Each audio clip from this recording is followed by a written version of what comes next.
WhatsApp guys, কি অবস্থা সবার? আশা করি সবাই ভালো আছেন। সো আজকের নতুন ব্লগে সবাইকে স্বাগতম। আজকে ব্লগটা হতে যাচ্ছে চট্টগ্রাম সীতাকুণ্ড চন্দ্রনাথ পাহাড়ে। সো আমরা এখন ট্রেকিং করতেছি। ট্রেকিংয়ে যাওয়ার পথে কীরকম কষ্ট হয়, কীরকম টাইম, কীরকম সময় লাগে, এগুলো দেখানোর চেষ্টা করব। সো সাথে থাকবেন, আজকের ব্লগটা খুবই ইন্টারেস্টিং হতে যাচ্ছে।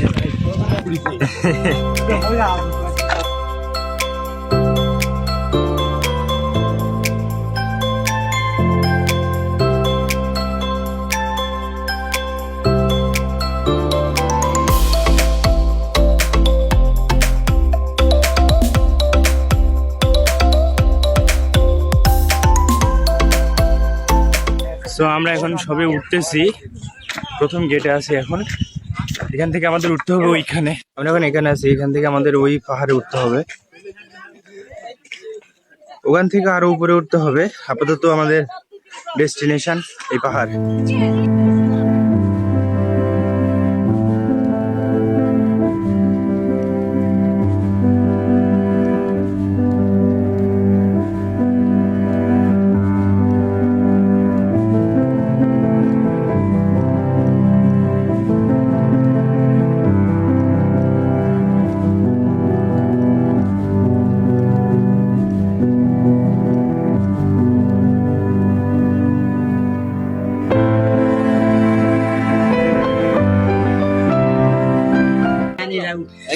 हम लोगों का पसीना निकल गया। মাত্র আধা ঘন্টা উঠছি, এটাই অবস্থা। ফার্স্ট চূড়ায় এসে পড়েছি। এই হচ্ছে আধা ঘন্টা, সবাই আধা ঘন্টা ওঠা হচ্ছে, মাত্র 30 মিনিট ওঠাতে এই অবস্থা। এই দেখেন কত উঁচু। সো এরকম আরো অনেক ধাপ আছে, সবে এটা একটা প্রথম চূড়া। এরকম আরো অনেক কয়টা চূড়া উঠতে হবে। তো চলুন আপনাদের দেখানোর চেষ্টা করবো।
প্রায় 1.5 ঘন্টা ওঠার পরে আর 10 মিনিটের রাস্তা আছে। 10 মিনিট পর সর্বোচ্চ উঁচু চূড়ায় উঠবো।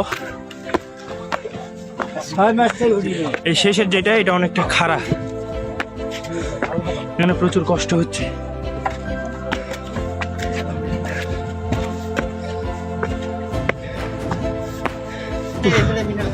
কত উপরে দেখেন গাইস। প্রায় চলে এসছি, আর অল্প কিছুক্ষণ।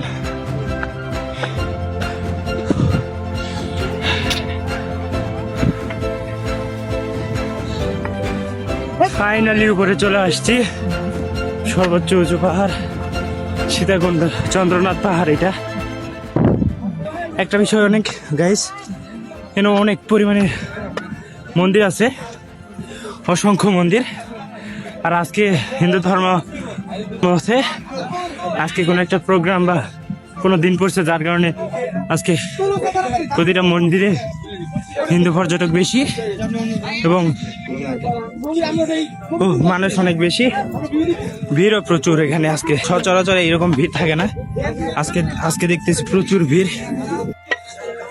হিন্দু ধর্ম মতে আজকে ওদের কোন একটা দিন পড়ছে, শুভ দিন, যার কারণে আজকে কোনো প্রোগ্রাম চলতেছে, প্রতিটা মন্দিরে পুজো হচ্ছে। কি অবস্থা, কিরকম ফিল হচ্ছে? কিন্তু এখানে বাতাস নেই আজকে, অবস্থা প্রচুর রোদ। দৌড় আসবে না, না আচ্ছা, প্রচন্ড রোদ। যাক, কোঠার পরে একটা শান্তি অনুভব করতেছি। নিচে অনেক বাদর দেখাচ্ছি আপনাদের, এই গাছগুলোতে বাদর আছে। এই হচ্ছে আমরা কত উপরে উঠছি, চারিদিকে কোনো শহর নেই, সব পাহাড়ের আড়ালে। উফ, এখান থেকে খালি চোখে যতটা বোঝা সম্ভব, মোবাইলে তো আরো না। এই নিচে ওই মন্দির, এই যে ওখান থেকে আমরা এখানে আসছি, এই যে ওখান থেকে এই দিক দিয়ে পাহাড় পেয়ে ফাইনালি সর্বোচ্চ উঁচু পাহাড়ে এই হচ্ছে। সো গাইজ, আমাদের ডেস্টিনেশন এটাই ছিল, চন্দ্রনাথ পাহাড় জয় করা। সো ফাইনালি জয় করতে পারছি। আল্লাহর অপরূপ সৃষ্টি, এত সুন্দর প্রকৃতির দৃশ্য। এক এক ধর্মের মানুষ এক এক চোখে দেখে আর কি। এখানে প্রচুর মন্দির রয়েছে। মেন কথা, এখানে হিন্দু পর্যটকরা বেশি আসে তাদের মন্দির দর্শনের জন্য। এই মন্দির নাকি মহাভারতে উল্লেখ আছে, আপনাদের দেখানোর চেষ্টা করতেছি মন্দিরটা।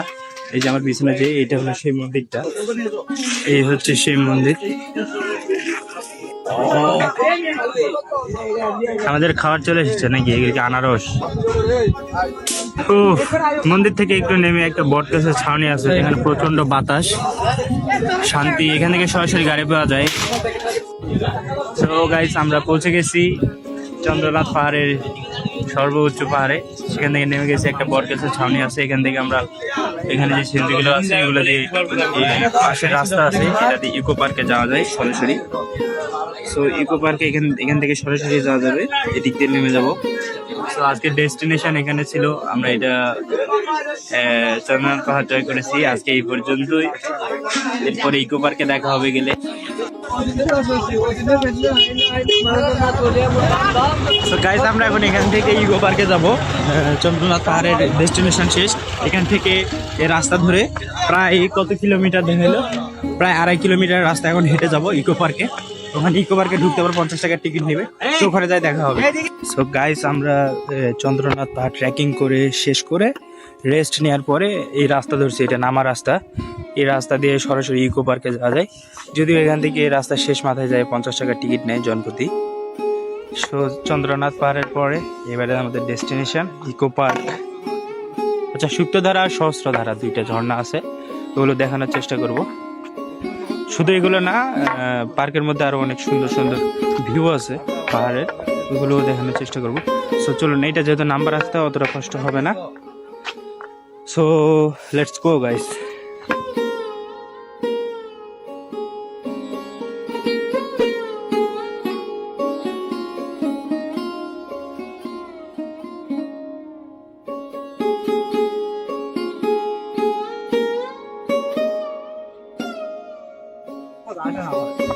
সো প্রায় 1.5 কিলোমিটার চলে আসছি, আরো 1.5 কিলোমিটার আছে পার্কে যেতে।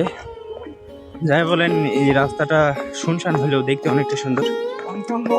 জায়গাটা খুব একটা সুবিধার মনে হচ্ছে না দেখে, চারিদিকে ফাঁকা শুনশান। আমরা 4 জন ছাড়া তেমন একটা লোক দেখতেছি না চারিপাশে। সো গাইস, এই রাস্তার হাট থেকে সুন্দর স্পট পাইছি, চলুন আপনাকে দেখানোর চেষ্টা করি আপনাদের। এই দেখেন,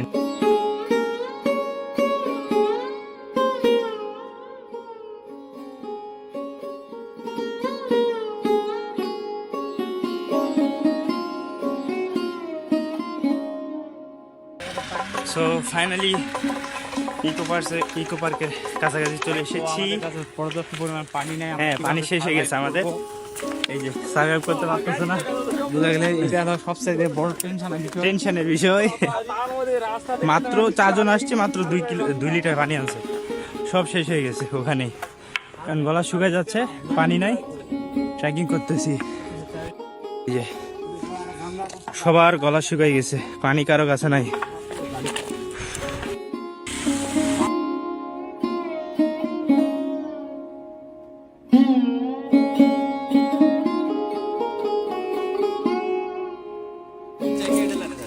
ওই যে ওখানে, এখানে গেট না তো, সামনে গেট। ইকো পার্ক তো এটা না। হ্যাঁ হ্যাঁ হ্যাঁ হ্যাঁ, অবশ্যই বিকল্প কোনো পথ নেই, টিকিট কাটাই লাগবে। সো এটা হলো বিজিবি ক্যাম্প সম্ভবত, সামনে ইকো পার্কের গেট, টিকিট কেটে প্রবেশ করতে হবে। বিজিবি ক্যাম্প না এটা, আচ্ছা বিমান বাহিনী ক্যাম্প এটা। সো এই হচ্ছে আমরা বোটানিক্যাল গার্ডেনের গেটে পৌঁছে গেছি। এখানে টিকিট কাটতে হবে, টিকিট কেটে প্রবেশ করতে হবে। সহস্রধারা ঝর্ণায় যাচ্ছি, যেটা 100 কয়টা সিঁড়ি লিখা তো আছে 335 এখন। আচ্ছা 335টা সিঁড়ি ভেঙে যেতে হবে ঝর্ণায়। আবার ওঠার সময় এই সেম, আবার উঠতে আবার যে কি প্যারা। তো চলেন দেখাচ্ছি সহস্রধারা ঝর্ণা।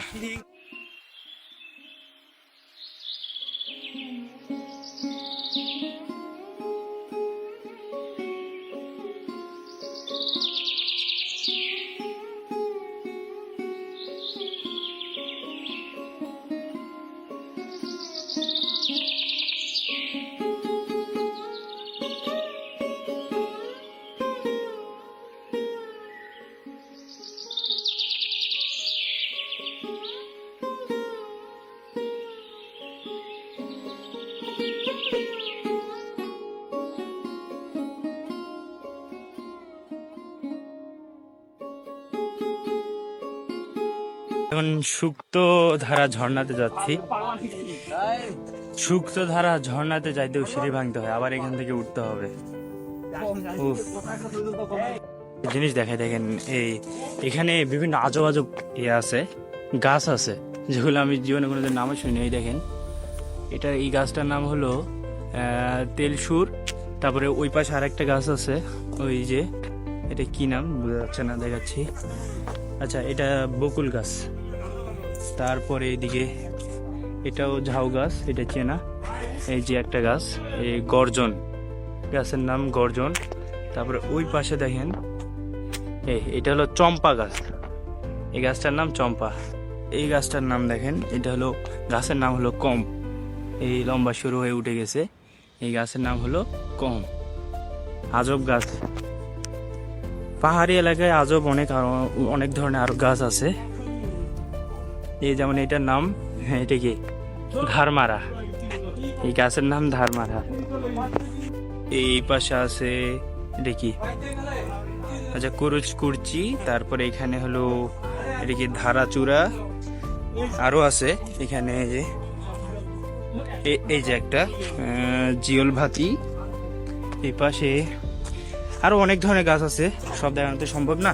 পাহাড়ে বিভিন্ন ধরনের গাছ থেকে, যেগুলোর নাম আমরা শুনিও নাই কখনো, অনেকেই শোনে না, অনেকে জানে অনেকে জানে না। আমার জানা ছিল না যেগুলো, ওগুলো দেখানোর চেষ্টা করলাম। সো আমরা যাচ্ছি সামনে ঝর্ণা দেখতে, যদিও এখন পানি নেই, বর্ষাকালে পানি থাকে এগুলোতে, এখন পানি নেই, কিন্তু এসেছি যখন দেখে যাবো আর কি। কিন্তু যখন চলে এসেছি তখন দেখে যাওয়াটা বেটার আর কি, এই জন্য যাচ্ছি। আবার সিঁড়ি ভাঙতে হচ্ছে, আবার উঠতে হবে এদিক দিয়ে। তোমার স্ট্যামিনার অবস্থা কি? খুবই খারাপ। যাই হোক সাইম বন্ধু, তুই খুব মিস করতেছস, তুই তাড়াতাড়ি আয়, এগুলো দেখাবো তোরে। চট্টগ্রামে আসলে তোদের সব দেখাবো, কারে কারে পারস নিয়ে আয়।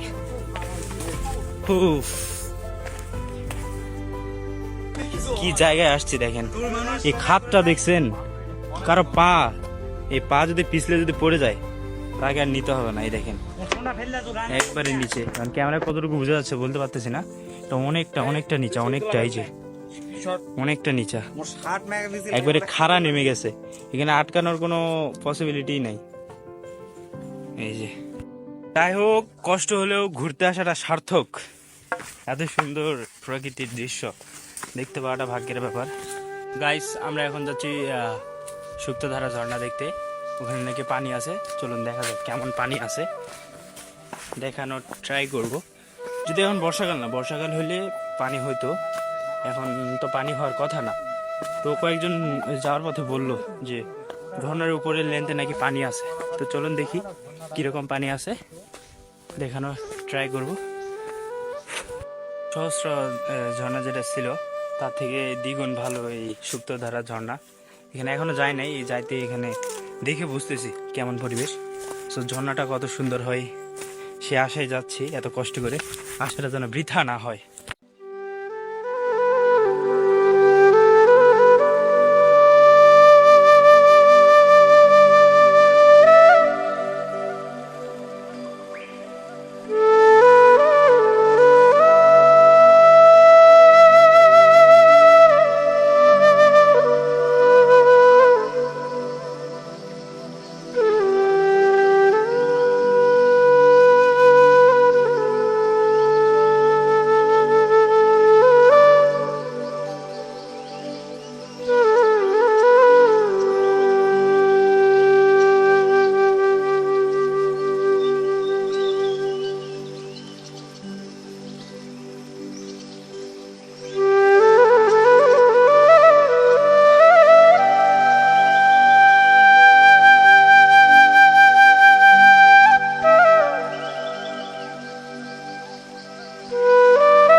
মন যে স্বাস্থ্য এবং জীবনের জন্য কতটা উপকার আপনি যখন সফর করবেন তখনই বুঝতে পারবেন, একমাত্র সেই সফরের পর। সো এই ছিল আজকের ভিডিও, দেখাবে নেক্সট কোনো ভিডিওতে, নেক্সট কোনো ব্লগে। ভালো থাকবেন, আল্লাহ হাফেজ।